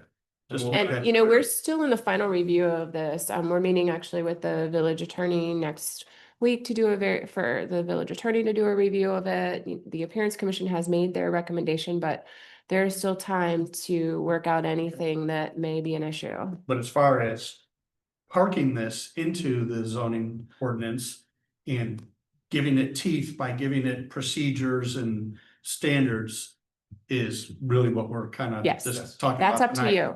And that, to me, makes sense because anything that we can do to, as Mike put it, one-stop shopping for developers and also for village and Appearance Commission and Zoning Commission to know that all the information is in one place and you don't have to go chasing it. Various parts and pieces of it, living in different places, makes sense to me. So we could continue approval of this till we all have a chance to go through. So there's kind of two options I think we're talking about. One would be to approve what was just mentioned by member Bransky, which is approve putting it in the zoning ordinance and providing procedures and this outline that you're seeing in your packet. The other option would be to continue it to a later date where all commissioners have reviewed it first and then approve that. If you did the first option, which was just approve the structure and the inclusion of it in the zoning ordinance now, you still have full opportunity to make comments that will be given to the village board when they have to review this, because this ultimately has to be approved by the board. Well, wouldn't it make, under that scenario, wouldn't it make more sense that we, instead of individually offering comments, that we offer a suggestion or a recommendation as a united board, united commission? And continue it so we have a chance to go through. I mean, I don't know that, that's up to you. If you have a united, if you want to Well- do that, then that would just go But to the village content board isn't as, what's up for yeah. the vote. Right, that's. The content is the Appearance Commission's deal. They're, Right, yeah, it wouldn't be official. It wouldn't be anything official. Yeah, this is, so because again, the place where the Planning and Zoning Commission has purview here is again, the inclusion of the content in the zoning ordinance, allowing it to be there. The content itself, again, by chapter 2 of the Code of Ordinances, that power is given to the Appearance Commission because they're the ones who ultimately review signs and sign variances. So it may make more sense just at a cursory level to provide those individual comments because again, They're you looking at this document that is public record and saying, hey, I noticed some things that may conflict with different things the village does. Rather than the decision, because the decision you come back and make is only for including it in the zoning ordinance. If you, I know it's kind of a difficult distinction, but it is an important one because of the way that the village code splits the powers and duties between the planning and zoning commission and the appearance commission. We have to stay in our lane. Well, see, but and I understand that the lane is very narrow. But going back to some of my early comments, I'm more or equally accustomed to addressing signage issues, mostly in the form of a monument sign with some of the stuff that I work on. And I think I mentioned to you, Noah, that so I'm familiar with Tinley Park, maybe Frankfurt, and so off of the top of my head, you know, in my mind, I could probably go to chapter and verse in this proposed ordinance and say, oh yeah, that's and I'm not second guessing, or I'm not looking over your shoulder over the comparison that you've already done with this, but what I suggested to you is that the framework of this is probably I would say familiar to someone like me who has to deal with this, because I think there's a very similar framework to how ordinances are codified anyway, right?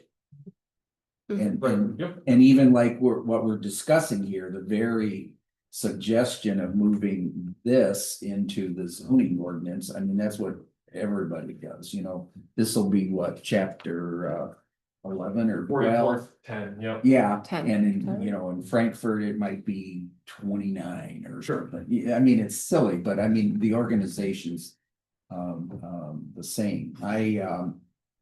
And I think I mentioned it to you, or maybe to you, Angela, you know, like gas stations, you know, they have outlets in every state, and in a lot of villages, and so they probably have, so they're not multiplying their inventory of signs and how they do things. They probably pick a reasonable standard from a reasonable community and work to replicate that in other places. And the reason I bring that up as an example is that the standards here are probably what everybody in the neighborhood uses, and most people doing this kind of business would be aware of that, Right, yeah, right?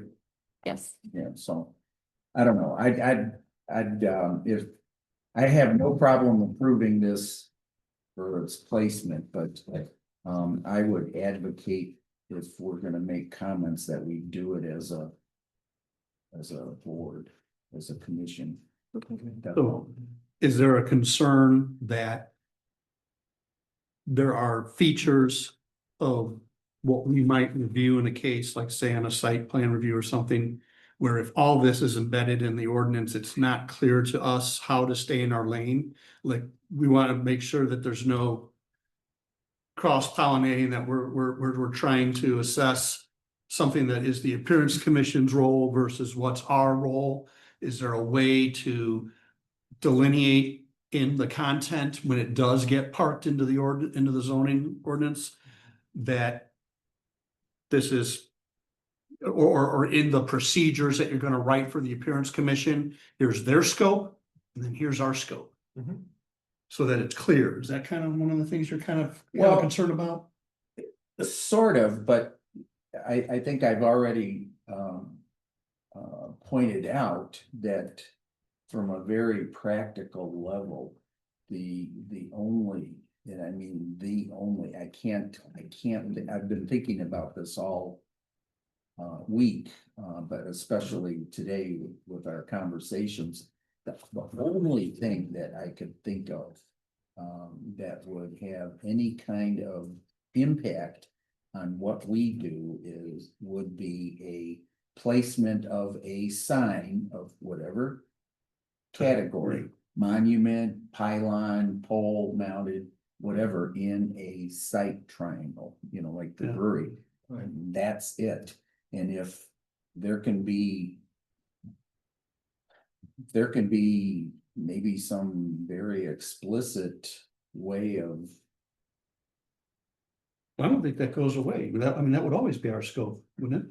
sure, but I mean, that, to have it, my point is, to have it explicitly specified in, The procedures.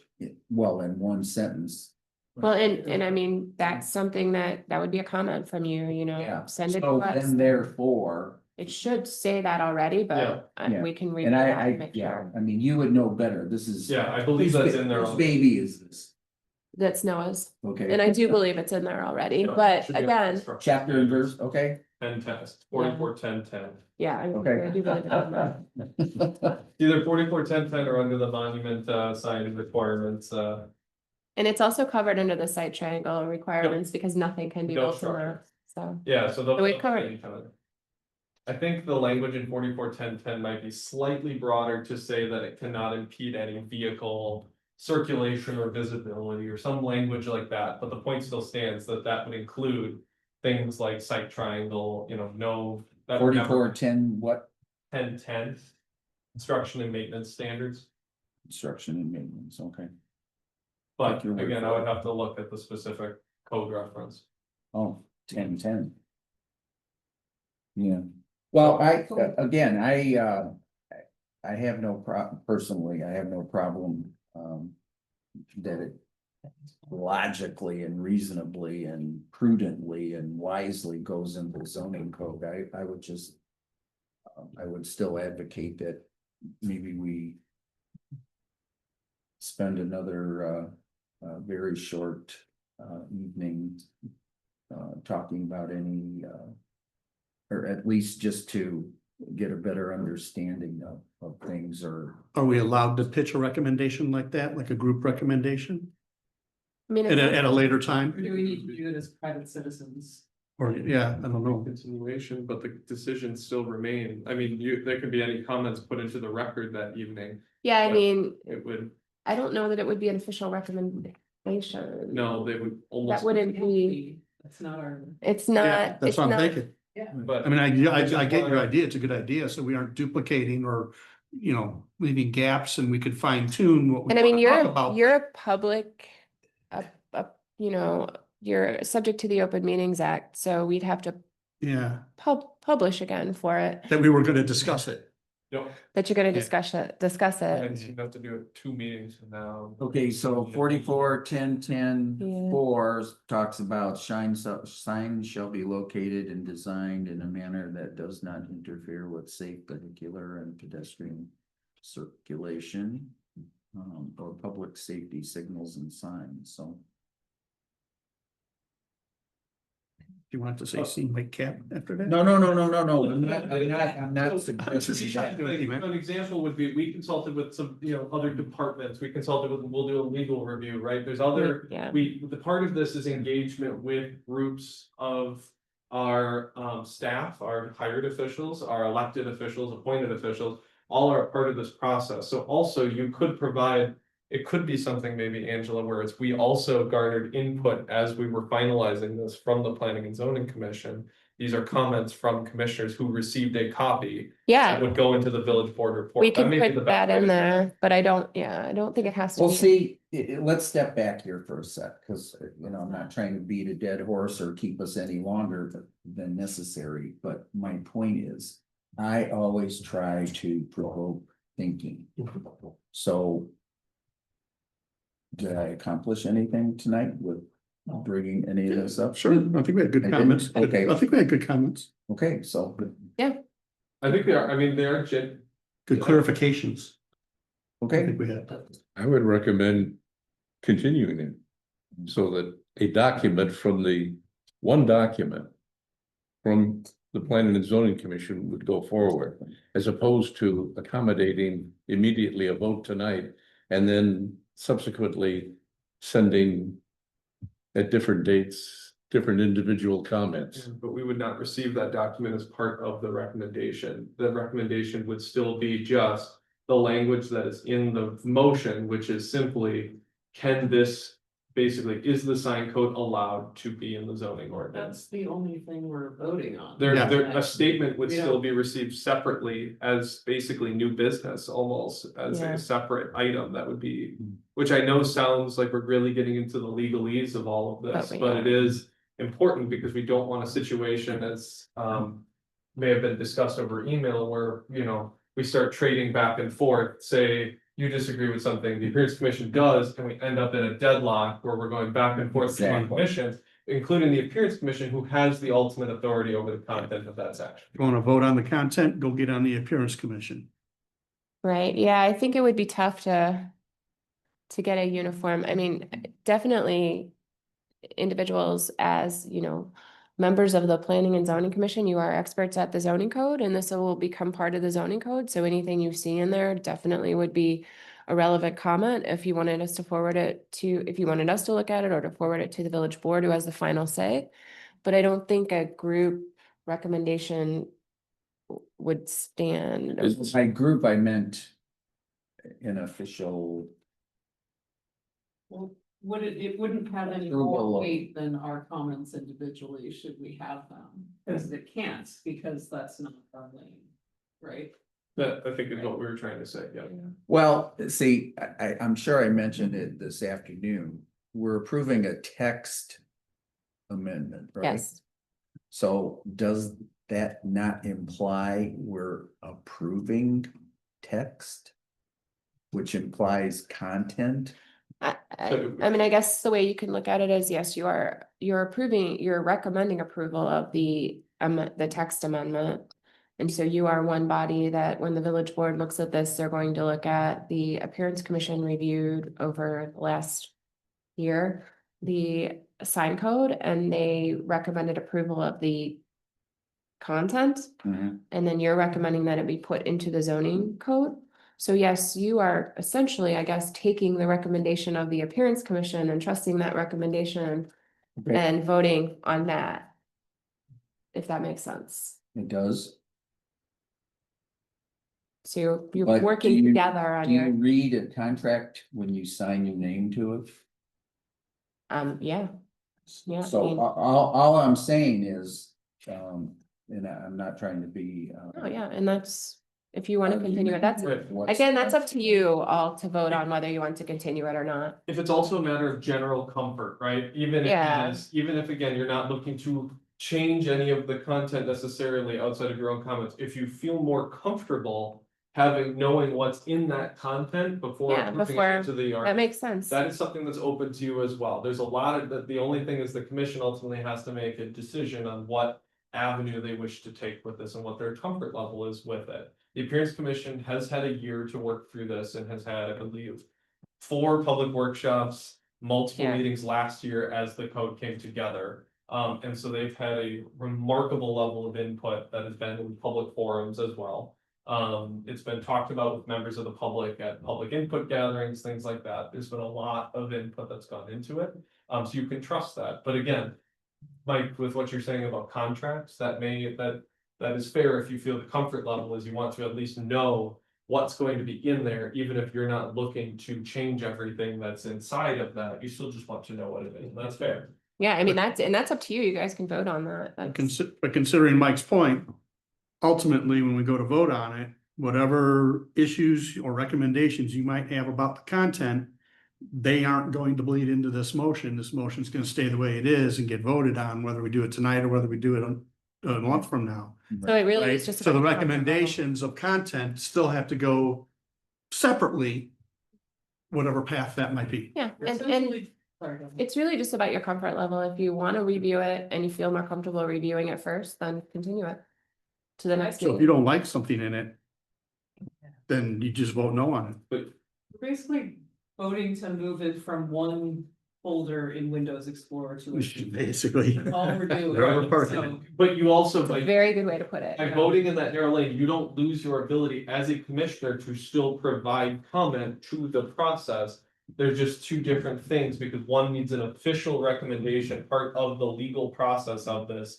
For the sign code that is again new for the village, because this is new to zoning ordinance. Let me make it simple. My approach is, I agree with it. I agree that it should be in.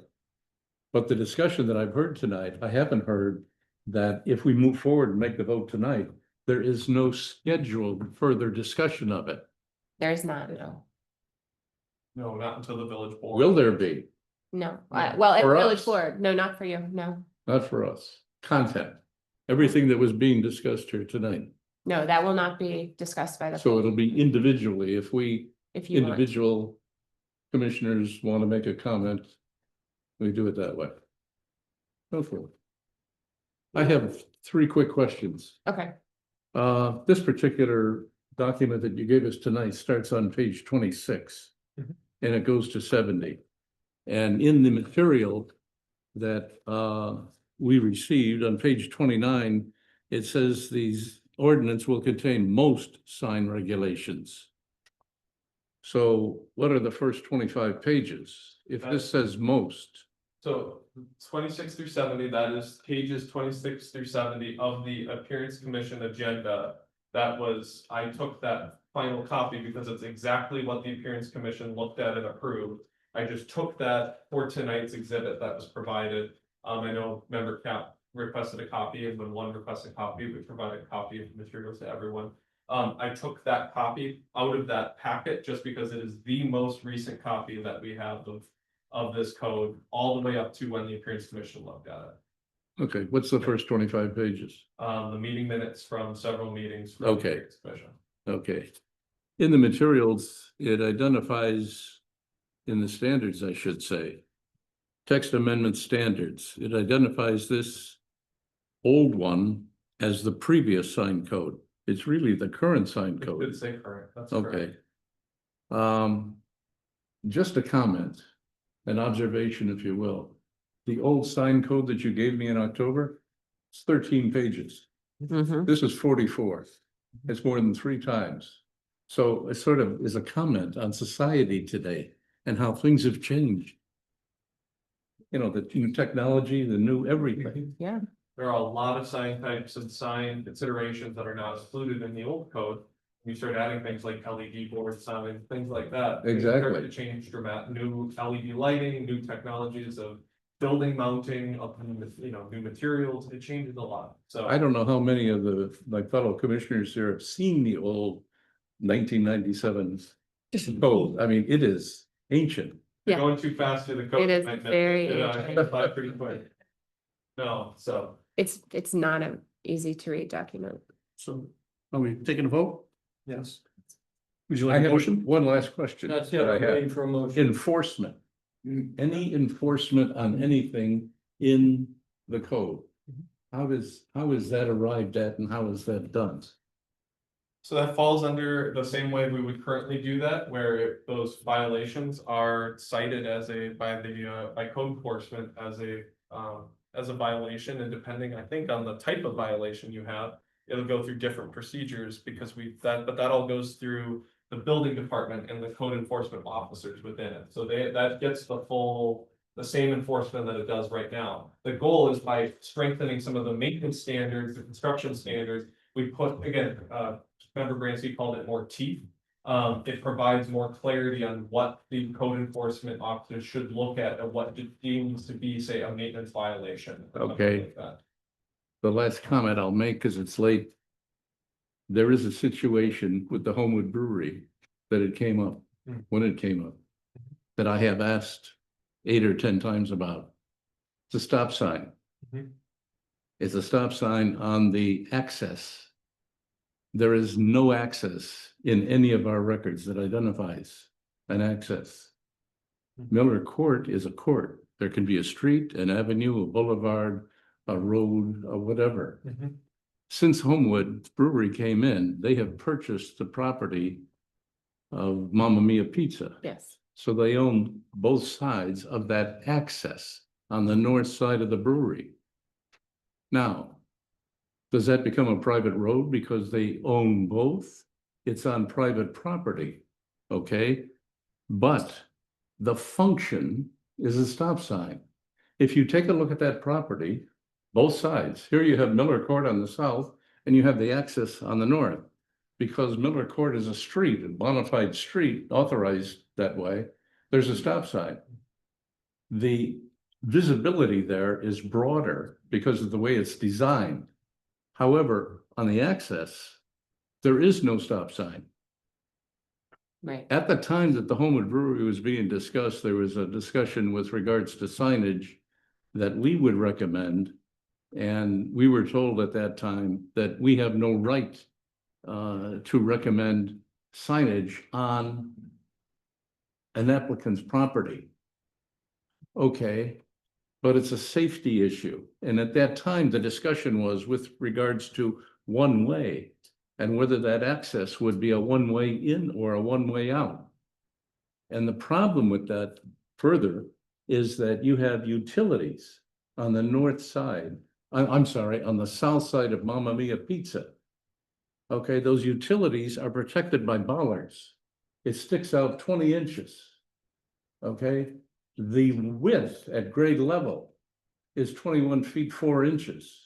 Less those 20 inches is less than 20 feet, which is a requirement by the fire department. I don't know that they know that. So that being the case, should there be a further discussion? There should be, in my mind, about that whole situation. There is no stop sign. I don't think any of the parking lots that exit onto Dixie Have stop have stop signs. signs. None of them. No. No, Probably not required to. I would take that up with the building department. well, no, Dixie is a state highway, it's big, probably. I just think it's a problem. Okay. Okay, so we're entertaining motion? Yep, Mr. Chairman, I'll make that motion. Legally, I probably have to read through the whole thing, so buckle up. Recommend approval of case 25-01, village sign code update, proposing amendments to the text of the zoning ordinance, including number 1, amendment of the zoning text of section 44-04-14 to establish murals and public art installations as an accessory structure subject to accessory use and structural requirements. Item 2, amendment of the zoning text of section 44-07 to establish development review procedures for sign permits, sign variances, comprehensive sign plans, appearance reviews, and public art and mural reviews. Item 3, establishment of section 44-10 of the zoning ordinance. 2A, set standards for permitted, prohibited, and exempted sign types. B, allow for the regulation of permitted signs and sign structures in the zoning ordinance. C, allow for the regulation of temporary signs and zoning ordinances. D, set requirements, standards, and modification authority for the comprehensive sign plans. E, establish definitions, limitations, and procedures for legal non-conforming signs.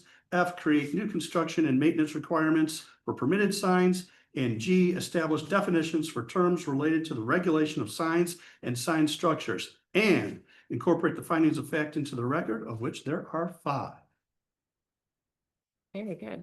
We have a motion by member Bransky. Do we have a second? I'll second that, and I want to modify number 5 on the findings of fact. Additional needs to be just addition. Okay. Roll call, please. Member Alfonso? Yes. Sorry. Oh, that's okay. Member Bransky? Yes. Member Cap? Yes, Member O'Brien? Yes. Member Castaneda? Chair Suzega? Yes, All right. thank you all. Thank you. Thank you. And please do Welcome to extend. the ordinance. Now we need I can a send out an motion email to that adjourn. asks for that. So moved. Sure. Second, third. Yes. Just Ryan and Bransky. Oh. Group vote, all in favor? I. I. Aye. Wait, O'Brien made the motion, And Bransky Brandon, seconded. that's second. okay, great. Any status on the Spornet building? They are still under review for their permits. I think they had some revisions to make and now it's on them to make the revisions to go back to our reviewer. They had to do a structural analysis